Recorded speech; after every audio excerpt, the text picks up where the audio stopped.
खरडी road फलक hall में नजीब मुल्ला की सभा में बीम के पूर्व नेता नसीर खान क्या बोले।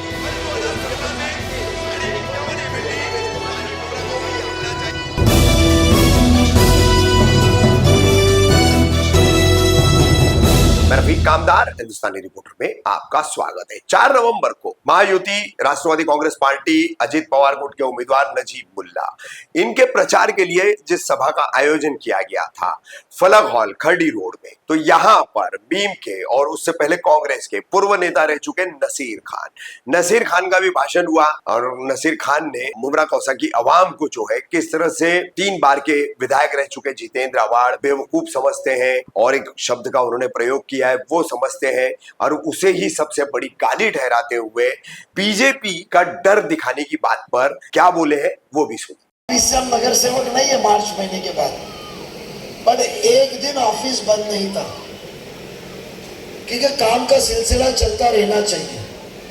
लोग ऑफिस में लोग काम कर रहे के काम करें। आज मैं आपके सामने अपना बयान दे रहा हूं, वक्त दे रहा हूं। बड़े ही शौक से जमाना सुन रहा था, हम ही सो गए दास्तां कहते कहते। कब मेरी कौम सियासी बनेगी, कब मेरी कौम सियासत को समझेगी। दोस्तों,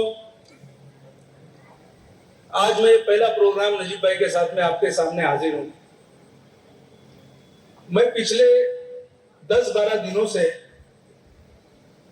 मुस्तकिल आमदार साहब को सुन रहा हूं, बहुत बारीक बीनी से उनको स्टडी कर रहा हूं, क्योंकि सियासत का शौक भी है और शहर की फिक्र भी है।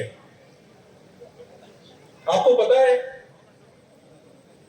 सबसे बड़ी गाली जो मेरी नजर में है, सरफराज भाई सुनते रहना, अगर कोई माँ की गाली दे, कोई बहन की गाली दे, कोई भी गाली दे, वो अपनी जुबान अपना मुंह खराब करता है। लेकिन मेरी नजर में सबसे बड़ी गाली ये है कि कोई आपको बेवकूफ समझे, चूतिया समझे, इससे बड़ी गाली कोई नहीं हो सकती। आप उनकी तकरीरों को सुनिए। दोस्तों, ये हम लोग बहुत बड़ी जमहूरियत में रहते हैं। दुनिया की 10 बड़े जमहूरी मुल्क में हमारा मुल्क शामिल है। बहुत बड़ी जमहूरियत में हम लोग रहते हैं। नजीब भाई, मेरी बात पे ध्यान देना।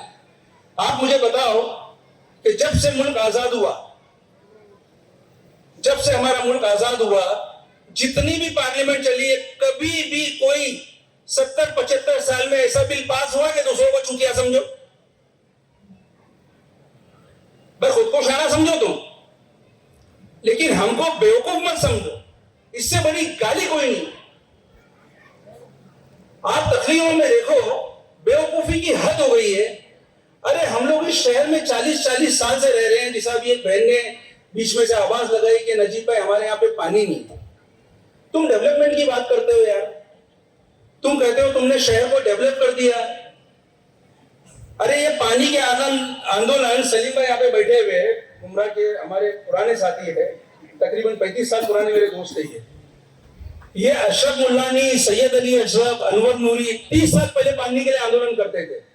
और आज भी इन्हीं की पार्टी की एक लीडर मर्जिया पठान हंडी कल से पार्टी लेके उधर पहुंचती है पानी मांगने के लिए।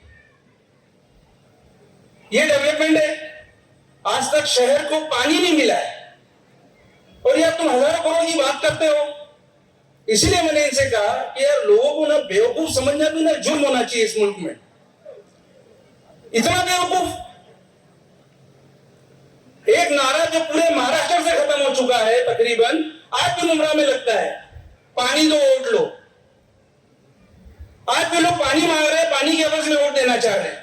अगर यही हाल रहा ना भाई, डॉक्टर शाह कहां गए? अगर यही हाल रहा डॉक्टर साहब, तो साल 2 साल में नहीं, हमारी माँ बहनें जो बैठी हुई है ना, ये जब बाल्टी, कलसी और अंडे खरीदने जाएंगी ना, तो बोलेंगी भाई ये 2 मुमरा क्या भाव?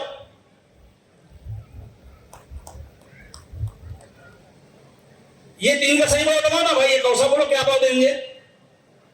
अरे भाई ये छोटा है, शरीफा रोड है, इसका जरा हिसाब से लगा।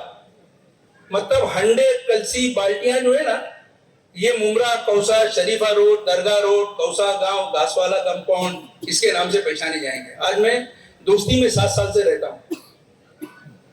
खुदा की कसम खा के बोलता हूं, आप लोग चल के हमारे सोसाइटी ऑफिस में देख सकते हो नजीब भाई, 1-1 करोड़ रुपया साल का हम लोग पानी के टैंकर का दे रहे हैं, 1-1 करोड़ रुपया दोस्ती वाले। आप दोस्ती में जब आओगे तो इंशाल्लाह वहां पे इस पे बात की जाएगी, आपको बिल दिखाया जाएगा, चेक बैंक स्टेटमेंट दिए जाएंगे। अब बताओ यार, हद हो गई। मतलब जो है ना, मुझसे कहा जा रहा है जब मैं लिखता हूं तो बोले भाई आप जो है हिंदू मुस्लिम कर रहे हो।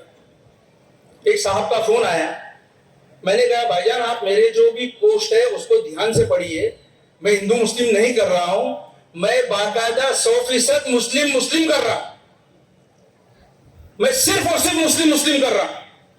बोलो क्या कहते? और मैं मुस्लिम मुस्लिम 15 साल देने के बाद कर रहा हूं। अगर मैं कम्युनल हूं तो मैंने 15 साल पहले दिए और उसके बाद मैं मांग रहा हूं, तो मैं कहां से कम्युनल हुआ? आज तुम्हारे शहर में जहां से तुम उठकर आए थे, तुमको कोई साल, मतलब ये 15 साल सियासी तुमको आमदार बना के भेजा, ये तो छोड़ ही दो। उसके बाद में जो मुमरा वालों ने इनको दिया, ये आज महाराष्ट्र के जो मुस्लिम फेस बन के उभर के आए हैं, ये मुमरा की देर है। इनसे कहो कि एक बार खड़े होकर बोले कि आज मैं जो कुछ हूं मुमरा की वजह से हूं। देखो ये बोल सकते हैं क्या? नहीं बोलेंगे, नहीं बोलेंगे। नजीब भाई मैं आपको बोलता हूं ये नहीं बोलेंगे। इतना तकब्बुर, इतना घमंड और इतना भरोसा अपनी काबिलियत पे, इनको 20 तारीख के बाद में इनकी जगह समझ में आ जाएगी इंशाअल्लाह।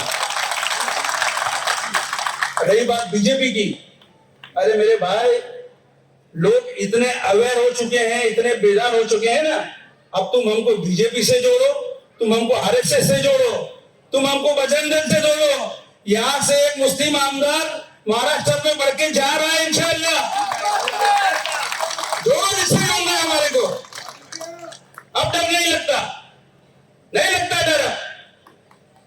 अब हमको हमारी बुनियादी जरूरतें चाहिए। मुसलमान बिखर के भी देख लिया, मुसलमान जुड़कर भी देख लिया, सब हो गया। देखिए एक बात आपको मैं साफ साफ कहना चाहता हूं, वक्त बहुत कम है, आगे इंशाल्लाह मैं जुड़ता रहूंगा, अगर मुझे मौका देंगे तो मैं बोलता रहूंगा। पूरे महाराष्ट्र का सियासी स्ट्रक्चर जो ड्राइंग होता है वो बिगड़ चुका है। किसी पार्टी के पास में अपना बायलॉज नहीं बचा। तो ऐसे हाल में मुसलमानों को क्या करना चाहिए? अपनी बुनियादी सहूलियतों को देखना चाहिए। हमारे बच्चों का एजुकेशन कौन दे सकता है? हमारी माँ बहनों को तहफ्फुज़ कहां से मिल सकता है? और ये सिर्फ हमारा अपना ही हमको दे सकता है। इससे ज्यादा मैं और कुछ नहीं कहते हुए अपनी बात को खत्म करता हूं। इंशाअल्लाह आइंदा प्रोग्रामों में मैं और बहुत सी बातें ऐसी आपको बताऊंगा जिससे अल्लाह ने चाहा तो इंशाअल्लाह आपका जहन हटेगा। और एक बात याद रखो दोस्तों, आप उसी पार्टी को वोट देने जा रहे हो जिसको आप 15 साल से दे रहे थे। आप उसी सिंबल का बटन दबाने जा रहे हो जो 15 साल से दबा रहे थे। सिर्फ चेहरा बदला है। अस्सलाम वालेकुम वरहमतुल्लाहि।